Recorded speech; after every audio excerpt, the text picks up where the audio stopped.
mbokk ñu leen di ziar waa ñaanal leen jàmm yéen ci Guyaar TV tey la mardi 22 octobre 2024 20h43 ñëw ci xibaar yi dañ koy dooree kii di ministre de l'intérieur moom nag mi ngi interdit ci lu jëm ci mbirum arme maanaam lu jëm ci port d'arme mi ngi koy tere fii ba élection yi jàll. Ministre de l'intérieur xamle na ko ci élection yi nga xamante ne moom la ñuy waajal élection législative. Amadou Ba ginnaaw ba Ousmane Sonko waxee ne comme ginnaaw nangu ngaa génn rek permettre na pour débat public bi am Amadou Ba nee na pare na nag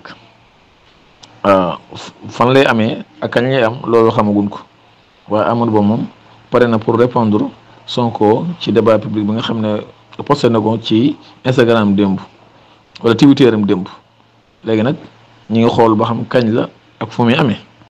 wuyu ji woon na fële ci gendarmerie tey jii ci talaata ji. waaw jotagul nag benn réaction boo xam ne def na ko waaye wuy ju woon na tey jii convocation boo xam ne gendarmerie jébbaloon nañ ko mu jëm ci mbirum Orange. woon Ousmane Sonko Déthié Fall bi nag pour rappel ci Yewwi Askan Wi la bokkoon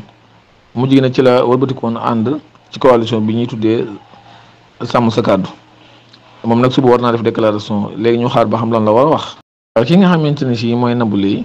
te ñu tumaaloon ko ci rey gi ñu reyoon Aziz Dabala ak Wali moom nag doon na def demande maanaam liberté provisoire waaye juge bi permettre ko maanaam mayu ko maanaam juge bi moom dana dem ci dossier bi maanaam dana dem ca fond ba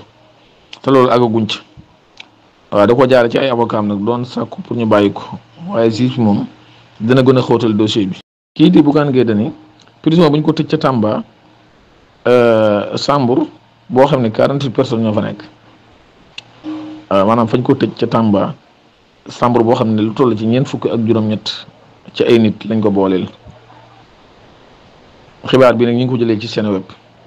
mooy xalifa général des mourides Serigne Mountakha Mbacké jël na lu toll ci 200 logements pour jagale ko sinistrés yi nga xam ne ña nga Touba 200 logements yoo xamante ne si ñi nga xam ne ndox mi daa nangoon seeni kër Serigne Mountakha Mbacké jël na lu toll ci 200 logements yoo xam ne da leen koo jagleel. mbokk yi yéen a ngi ciy Guyaar TV ñu yemal fii xibaar yi ba ci kanam.